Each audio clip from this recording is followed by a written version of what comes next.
¿Quién garantiza la legalidad y el respeto de los derechos humanos cuando se comete un delito en nuestro país?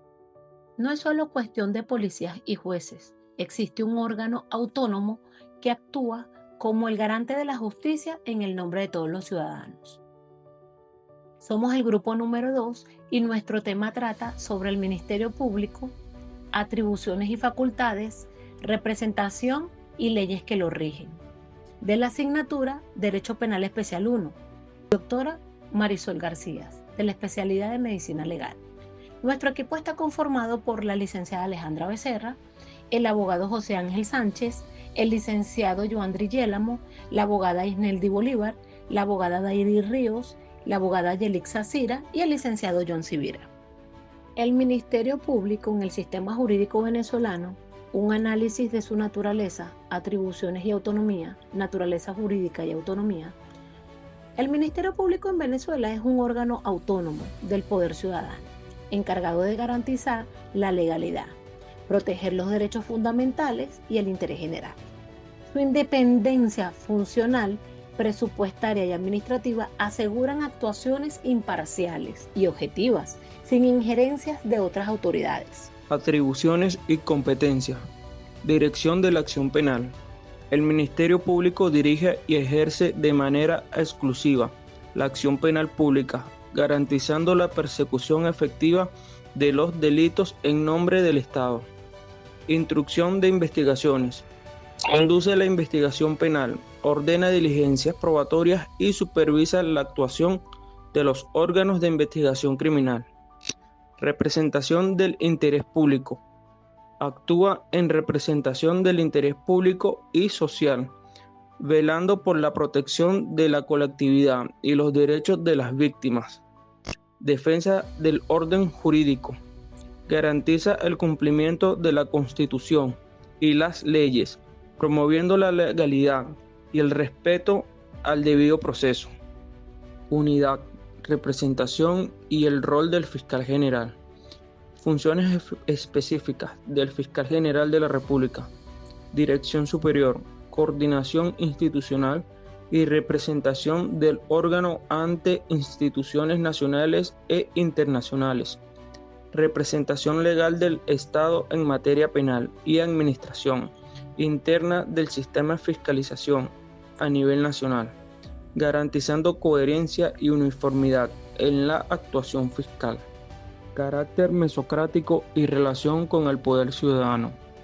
El Ministerio Público ocupa una posición intermedia en la estructura del Estado, actuando como órgano de equilibrio entre los poderes públicos y los ciudadanos.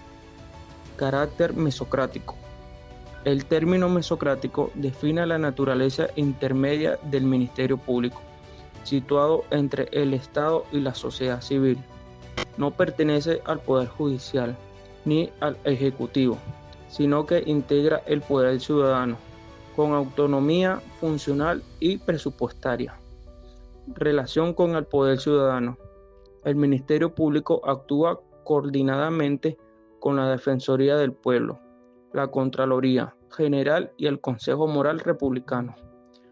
Los mecanismos de coordinación garantizan la protección integral de los derechos mientras cada órgano mantiene su autonomía relativa. Buen día, mi nombre es Dairis Ríos. Mi exposición se centrará en el Ministerio Público y cómo este brazo ejecutor de la acción penal se entrelaza con sus pares del Poder Ciudadano y coordina esfuerzos con la Defensoría del Pueblo y la Contraloría General para que las denuncias no caigan en saco roto. Vamos a entender la red de cooperación que sostiene la justicia en Venezuela. Relación entre el Ministerio Público y la Defensoría del Pueblo. La Constitución reconoce ambas instituciones como órganos autónomos de la administración pública, con funciones distintas, pero complementarias.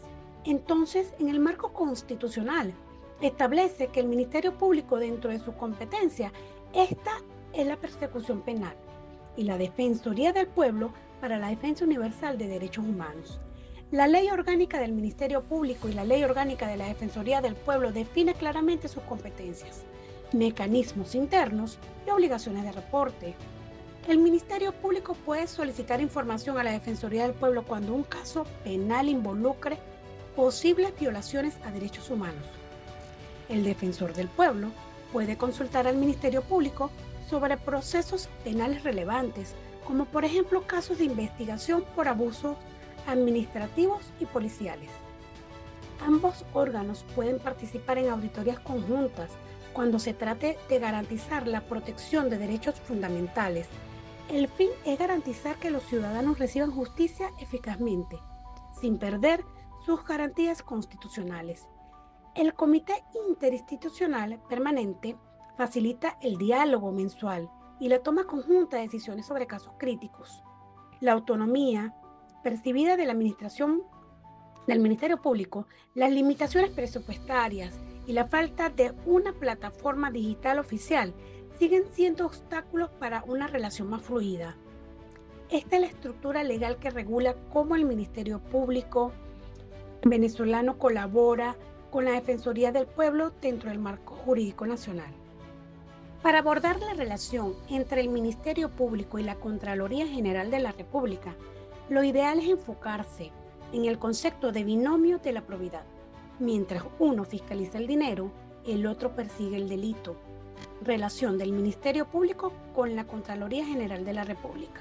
La Contraloría General de la República en Venezuela está regida por una ley propia que le confiere su autonomía, funciones y competencias. Se trata de la Ley Orgánica de la Contraloría General de la República, promulgada el 12 de marzo del 2005. La Contraloría General de la República es uno de los pilares del poder ciudadano. En Venezuela, aunque son órganos autónomos e independientes entre sí, su colaboración es obligatoria y estratégica para la protección del patrimonio público y la moral administrativa. Esta es la relación más práctica y frecuente. Funciona como una carrera de relevo. La Contraloría General de la República audita y cuando detecta irregularidades, abre un procedimiento de determinación de responsabilidades. Si de esa investigación administrativa surgen indicios de un delito, como el peculado, malversación, concierto de contratistas, la Contraloría General de la República tiene el deber legal de remitir las actuaciones al Ministerio Público. El Ministerio Público recibe ese expediente administrativo y comienza la investigación penal para llevar a los responsables ante los tribunales. El Ministerio Público muchas veces requiere de la experticia técnica de la Contraloría para sustentar acusaciones.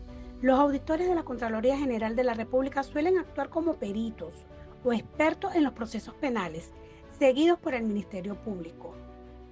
Su conocimiento en contabilidad gubernamental y presupuesto es vital para que el fiscal pueda demostrar cómo se sustrajo o malversó el dinero público.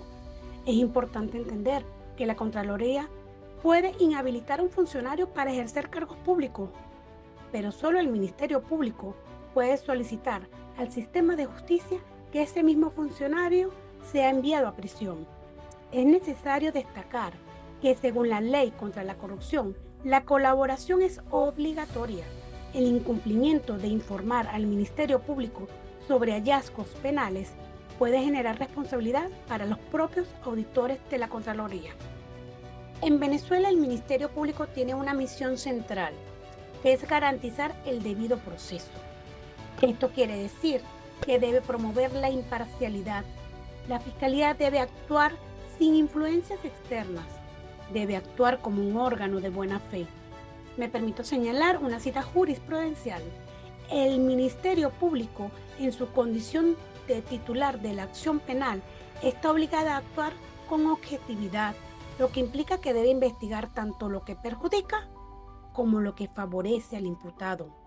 Sentencia número 1631 de la Sala Constitucional del Tribunal Supremo de Justicia, expediente 02-1845. En síntesis, el Ministerio Público es el garante institucional que asegura que los procesos judiciales se conduzcan con justicia, imparcialidad y respeto a los derechos humanos, aunque enfrenten retos significativos para mantener esa función en plena práctica. A mí me corresponde lo que es la dualidad del Ministerio Público y el nuevo paradigma de la víctima. Para comprender un poco el proceso venezolano actual, debemos despojar al fiscal de su vieja armadura o de perseguidor y entender su verdadera naturaleza, el doble cara o el rol de bifronte. El Ministerio Público no es solo el enemigo del investigado, es el custodio de la objetividad. Según el artículo 263 del Código Procesal Penal, su deber no solo busca pruebas para que condenen, sino también aquellas que exculpen. Les voy a dar un ejemplo práctico. Imaginemos una investigación por hurto donde los testigos señalan a X personas. Si el fiscal en su labor de campo hay un video que ubica a esa persona en otra ciudad al momento del hecho, su deber ético y legal no es ocultarlo para ganar el caso, sino solicitar un sobreseimiento. Aquí el sobreseimiento no es una derrota, es el triunfo de la justicia sobre la pretensión punitiva. En este segundo parágrafo tenemos lo que es la titularidad de la acción versus el empoderamiento de la víctima. La titularidad de la acción penal frente al nuevo rol de la víctima. Históricamente el fiscal era el dueño absoluto del proceso. Eso está planteado o lo podemos buscar en el artículo 285 de la Constitución. Sin embargo, la reforma del Código Procesal Penal del 2021 y la jurisprudencia de la Sala Constitucional, como la sentencia 537, han democratizado la justicia, otorgándole a la víctima una autonomía relativa. ¿Qué significa esto? Que la víctima ya no es invitado de piedra, ahora cuenta con la facultad de presentar una acusación particular propia. El control de la justicia, si el fiscal decide no acusar por archivo o sobreseimiento, la víctima puede acudir al juez de control para que revise la decisión. Les voy a dar un ejemplo práctico. En un caso de lesiones, si el fiscal decide archivar el expediente por falta de interés público, la víctima, empoderada por la reforma, puede ejercer su derecho a la tutela judicial efectiva e impugnar ese archivo, y con la venida del juez sostener su propia acusación para que el daño no quede, ¿cómo le decimos? No quede impune. Y si nos vamos a lo que es la fase preparatoria, el dominus litis bajo vigilancia. Para finalizar el punto, debemos precisar que en la fase preparatoria el fiscal es el amo de la investigación, pero no monarca absoluto. Ese es el director técnico que coordina a los órganos policiales, pero actúa bajo el control jurisdiccional cada acto que toque de un derecho fundamental, un allanamiento, una intervención telefónica o una privativa de libertad, podemos decir. Requiere el sello de un juez de control. Les voy a dar otro ejemplo práctico. Yo siempre trabajo con ejemplos. El fiscal puede tener certeza de que una vivienda hay objetos de delito, pero no puede entrar por la fuerza bajo su propio criterio. Debe convencer al juez de la necesidad del acto. Esta es una triada: fiscal que investiga, víctima que vigila y el juez que controla. Es el que garantiza un proceso penal republicano y justo.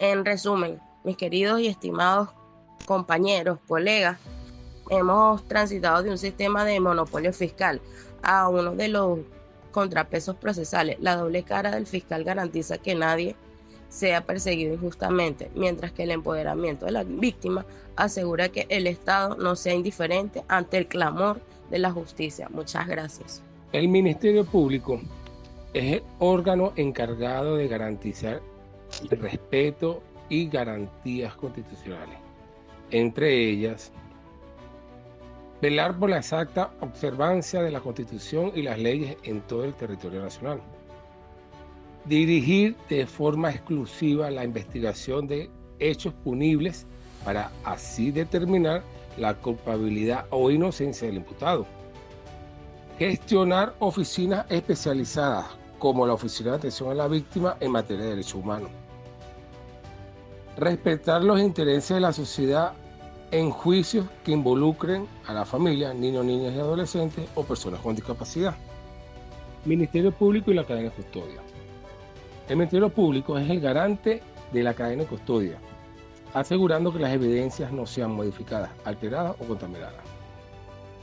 Esto guarda en relación con lo establecido en el artículo 187 del Código Orgánico Procesal Penal, del cual se puede extraer lo siguiente: que el Ministerio Público debe garantizar el manejo idóneo de las evidencias físicas y digitales y a su vez dirigir las actuaciones de los órganos de investigación para evitar el monopolio de la prueba o de las pruebas.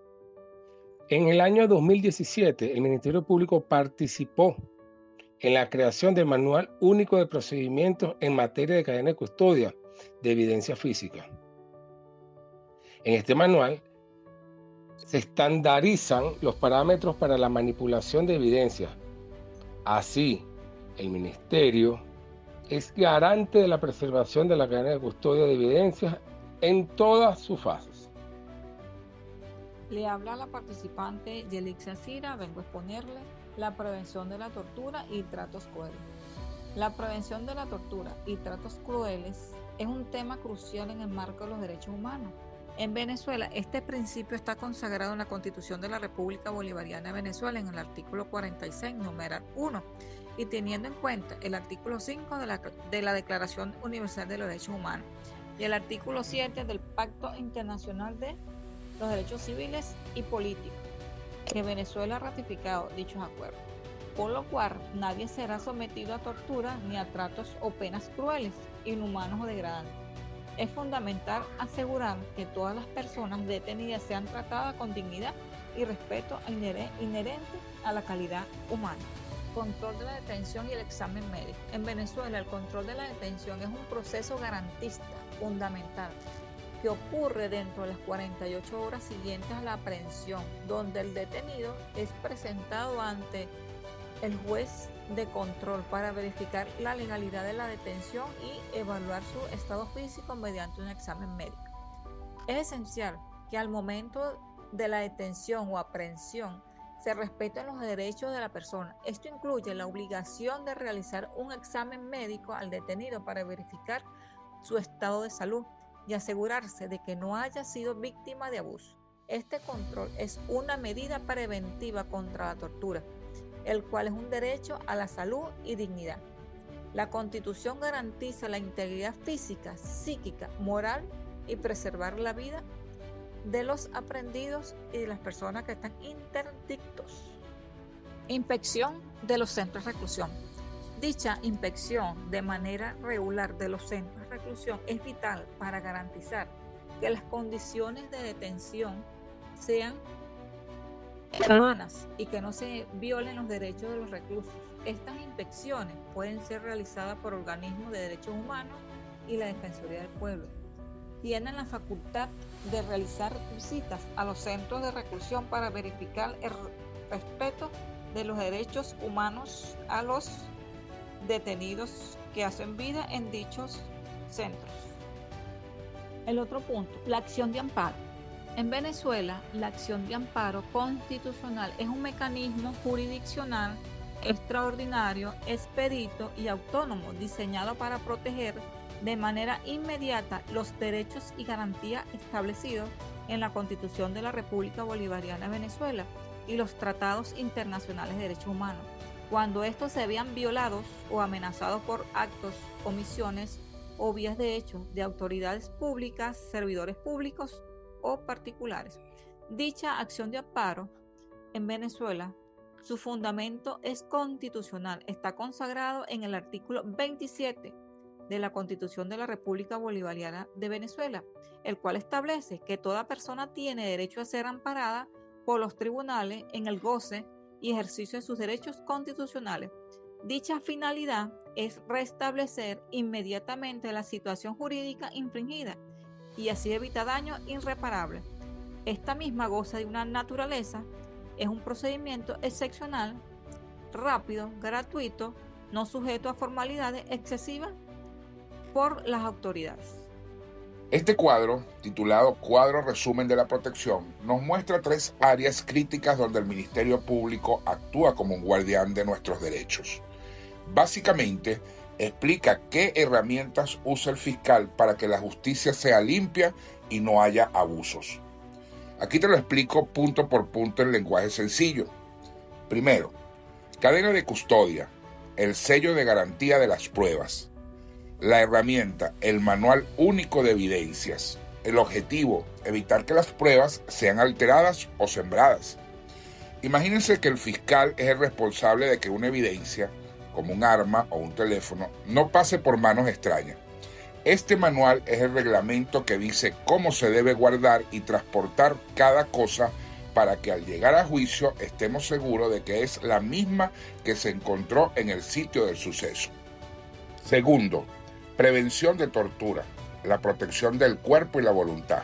La herramienta, el reconocimiento médico forense. El objetivo, garantizar que la persona esté físicamente bien y que si confiesa algo sea porque quiere y no por miedo o dolor. Cuando alguien es detenido, un médico debe revisarlo de inmediato. Esto sirve para dejar constancia de que no fue golpeado. Si no hay maltrato físico, la confesión es libre. Si hubo tortura, cualquier cosa que el detenido diga no tiene ningún valor legal.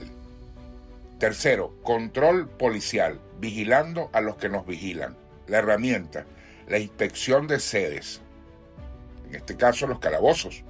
El objetivo, prevenir que dejen a alguien aislado del mundo o que los policías abusen de su autoridad. Los fiscales tienen el poder de entrar a cualquier comisaría o cárcel sin aviso previo. Al revisar los calabozos se aseguran de que no haya personas escondidas o incomunicadas y que las condiciones del lugar sean dignas y humanas. Este segundo cuadro, titulado Cuadro Comparativo de Funciones Actualizado, es fundamental porque nos muestra que el trabajo del Ministerio Público va mucho más allá de las patrullas y las cárceles. Aquí se detallan sus responsabilidades legales y cómo se traducen en acciones reales para nosotros los ciudadanos. Número 1. El motor del juicio, la acción penal. ¿Qué hace? Es el encargado de interponer la acusación y defenderla frente a un juez. El fiscal es el único que puede decidir formalmente si un caso va a juicio o no. Es quien lleva la batuta para que el Estado castigue un delito basándose en la Constitución y en el Código Orgánico Procesal Penal. 2. El guardián del reloj, control de la legalidad. ¿Qué hace? Vigila que los lapsos y tiempos procesales se cumplan. En la justicia, el tiempo es vital. El fiscal debe asegurar que nadie esté preso más tiempo del debido, porque el expediente se traspapeló o porque alguien no hizo su trabajo a tiempo. Su base legal es la Ley Orgánica del Ministerio Público. 3. El escudo protector, víctimas y testigos. ¿Qué hace? Aplica medidas de resguardo y asistencia integral. Denunciar un delito puede dar miedo. Esta función garantiza que el Estado proteja a quien se atreve a testificar o a quien ha sufrido un daño, dándole seguridad física y apoyo psicológico o social si es necesario. 4. Más allá de lo penal, asuntos de familia y civil. ¿Qué hace? Da su opinión jurídica en caso de interés público, como niños, niñas, adolescentes o personas con discapacidades. Esta es la parte más humana y menos conocida. Cuando hay una disputa que afecta a un niño, niña, adolescente o alguien que no puede valerse por sí mismo, el fiscal interviene para asegurar que sus derechos no sean vulnerados, basándose en el Código de Procedimiento Civil. Estimados colegas y amigos del grupo, le comparto por aquí las conclusiones de nuestro trabajo sobre el Ministerio Público. Más allá de las leyes, quisimos enfocarlo en cómo esta institución nos impacta a todos como ciudadanos y profesionales. No es un enemigo, es un árbitro de la verdad. A veces pensamos que el fiscal es alguien que solo busca meter presa a la gente, pero la investigación nos muestra que más bien es un órgano de buena fe. Imaginen a un árbitro de fútbol que solo pita las faltas en contra, sino que también avisa si un gol fue legal o si hubo una jugada que favorezca al equipo que está acusando. El fiscal tiene que investigar tanto lo que culpa a alguien como lo que lo salva. El guardián de las reglas del juego, el debido proceso, el Ministerio Público tiene que asegurar que la justicia no sea una carrera a caballos, sino un camino ordenado. Es como cuando llevas el carro mecánico y esperas que el diagnóstico sea honesto y que no te cobren por piezas que no cambiaron. El fiscal vigila que la policía no abuse de su poder y que se respeten los tiempos legales para que nadie esté preso injustamente o por un olvido. El protector de las pruebas, cadena de custodia. Esto suena muy técnico, pero es vital. El fiscal es el jefe técnico de cómo se recogen las evidencias. Si en una escena de un crimen recogen un teléfono, el fiscal debe garantizar que ese mismo teléfono, sin fotos borradas ni mensajes añadidos, sea el que llegue al juez. Es como una receta de cocina que no puede saltar ningún paso. Si el sello se rompe o la prueba se ensucia, esta prueba ya no sirve, porque perdimos su mismidad. Un freno al abuso físico. Una de las tareas más humanas del Ministerio Público es evitar la tortura y los malos tratos. Los fiscales deben visitar las cárceles y calabozos de sorpresa. Si ven que a alguien lo golpearon para que confesara, esa confesión no vale nada, es nula. Es el filtro que garantiza que la justicia se base en pruebas reales y no en miedo o el dolor. La víctima ahora tiene más voz. Antes, si el fiscal decía no investigó más, el caso moría allí. Ahora, gracias a las leyes recientes, la víctima tiene un papel más protagónico. Si tú eres el afectado y el fiscal decide no acusar, tú tienes derecho a buscar a tu propio abogado y seguir adelante con el caso bajo control de un juez. Ya no dependemos 100% de la voluntad de una sola oficina. El Ministerio Público es como el sistema de seguridad de nuestra democracia. Su trabajo no es ganar juicios a toda costa, sino asegurarse de que si alguien va a juicio, sea con pruebas limpias, sin golpes de por medio y respetando la dignidad de todos. Pero todo no es color de rosa. Es importante hacer críticas constructivas. A pesar de su importancia, la investigación revela puntos donde el sistema se traba. Y es aquí donde necesitamos mejoras. Ejemplo, la falta de independencia. Existe una fuerte crítica sobre la influencia de la política en las decisiones de los fiscales. Es como que si el árbitro del partido de fútbol fuera primo del capitán de uno de los equipos. Eso quita confianza. Retardo procesal. Muchos casos se quedan durmiendo en los escritorios por años. Para el ciudadano común, esto se siente como una injusticia eterna. Inconvenientes con el ciudadano. El muro de la desconfianza. Aquí es donde la teoría choca con la realidad del vecino de a pie. El pimponeo de denuncia. Muchos ciudadanos sienten que poner una denuncia es un laberinto sin salida. A veces no hay transparencia en cómo se eligen a los fiscales, lo que genera la sensación de que las decisiones se toman a dedo y no por mérito. La impunidad. Hay una percepción de que los delitos graves, especialmente las violaciones a derechos humanos, no siempre terminan en castigos reales. Esto hace que la gente deje de denunciar, pensando que no vale la pena. Trato humano. Falta una atención más empática hacia las víctimas. El ciudadano no necesita solo un abogado, necesita a alguien que lo escuche y lo proteja de verdad.